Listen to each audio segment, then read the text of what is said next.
Hello दोस्तों, Hindi horror stories channel पे आप सभी का स्वागत है। आज मैं आपको उस आखिरी बस मौत का सफ़र का पार्ट 2 सुनाने जा रहा हूँ। तो बिना देरी किए शुरू करते हैं आज की इस कहानी को। लेकिन कहानी शुरू करने से पहले आप इस चैनल को सब्सक्राइब कर दीजिए और वीडियो को लाइक कर दीजिए। तो अब आगे। घना जंगल और कच्चा रास्ता। नागेश ने चप्पल पहन रखी थी। उसको जल्दी चलना मुश्किल हो रहा था। काफ़ी दूर जाने के बाद अब नागेश के पैर गीली मिट्टी में फंसने लगे थे। रास्ते में दोनों ने बिल्कुल भी बात नहीं की। अचानक नागेश की चप्पल कीचड़ में अटक गई। वो निकलने के लिए अपने मोबाइल का टॉर्च चालू करके नीचे झुका और चप्पल को हाथ में से लेकर खड़ा हो गया। सामने भयंकर अंधेरा था। कुछ भी दिख नहीं रहा था। पीछे वो रास्ता जहाँ वो बस छोड़ कर आया था, और ना ही वो लड़की जिसके पीछे वो यहाँ तक आया था। उसने आवाज़ लगानी चाहिए, लेकिन आवाज़ क्या देता और किसको? वो नाम भी तो नहीं जानता था उस लड़की का। हे भगवान, अब मैं क्या करूं? कहाँ जाऊं? नागेश खुद को कहने लगा। नागेश ने अपने मोबाइल में देखा, अब तो बैटरी भी नहीं है ज़्यादा और नेटवर्क भी नहीं था उस जंगल में।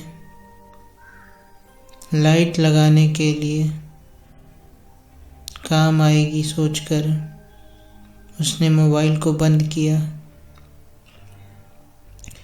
लेकिन आजू बाजू देख के पता चल रहा था कि कोई जंगली जानवर नज़दीक आ रहे हैं। उसने चढ़ने लायक एक पेड़ देख लिए और उस पर चढ़कर बैठ गया। वहाँ उसको कोई खतरा नहीं था। अपनी बैग लेकर वो एक टहनी पर बैठ गया। नींद आ रही थी, लेकिन उसको वो लड़की का चेहरा सामने आ रहा था और डर भी लग रहा था कि अगर सो गया और नीचे गिर गया तो लेने के देने पड़ जाएंगे। इसलिए आंखें फाड़ के उल्लू की तरह जग रहा था। नीचे खूंखार जंगली सूअर घूम रहे थे। अच्छा हुआ वो ऊपर था, वरना क्या होता पता नहीं। थोड़ी देर बाद चिड़ियों की आवाज़ से समझ गया कि अब सुबह होने वाली है। अब उसका डर थोड़ा कम हुआ। थोड़ा उजाला आते ही उसने वो लड़की का घर तलाश करने निकल गया। काफ़ी दूर जाने के बाद एक घर दिखा, जरा पुराना सा था।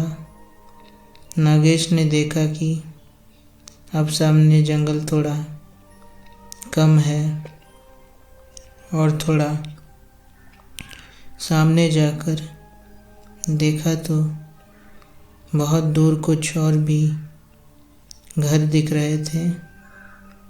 शायद कोई गांव था।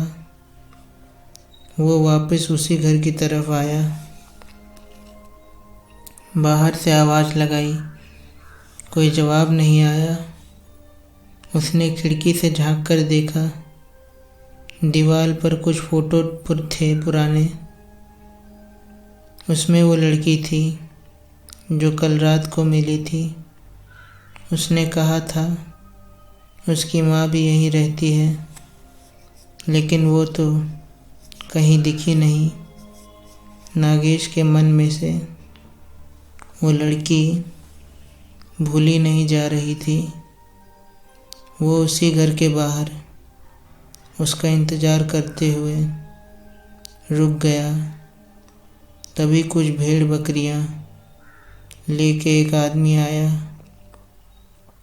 नागेश ने उसको देख के उसके पास आते ही सवाल किया, अरे भाई, तुम वो सामने वाले गांव से हो क्या? जंगल में सुनसान जगह पर एक आदमी देखकर वो बकरी वाला चौंक गया। उसने कहा, साहब आप कौन हो और यहाँ कैसे? रास्ता भूल गए क्या? नागेश ने कहा, हाँ भाई, कल रात को यहाँ तक आ गया हाईवे से। यहाँ एक लड़की रहती है, मुझे उसके बारे में जानना था। क्या तुम जानते हो? कहाँ? यहाँ इस घर में? मैंने तो कभी नहीं देखा। मैं यहाँ आते जाते रहता हूँ, बकरी वाला बोला। नागेश को लगा शायद ये जानता नहीं इसलिए ऐसे बोल रहा है। उसके जाने के बाद नागेश वहीं रुक गया। उस लड़की का इंतज़ार करना बेहतर समझा। उसको बहुत भूख लग रही थी, लेकिन उस लड़की के सामने उसको और कुछ सूझ नहीं रहा था। शाम होने को आई। वो बकरी वाला वापस जाते हुए नागेश से मिलने आया और पूछा, साहब कोई आया क्या? आप बेवजह रुके हुए हो। यहाँ कोई नहीं रहता। तो अब अगला पार्ट कल। उम्मीद करते हैं आज की कहानी आपको अच्छी लगी होगी। अगर अच्छी लगी है तो वीडियो को लाइक, चैनल को सब्सक्राइब और वीडियो को शेयर ज़रूर कर देना, ताकि मैं इसी तरह आप सबके लिए कहानियाँ ला सकूं। और करते रहो यार, शेयर वेयर लाइक वाइक करते रहो, अपने भी व्यूज़ आएँ। व्यूज़ तो आ नहीं रहे हैं। और कोई सजेशन हो तो कमेंट में लिख दो। और चलो चलते हैं। Bye bye, tata, good night.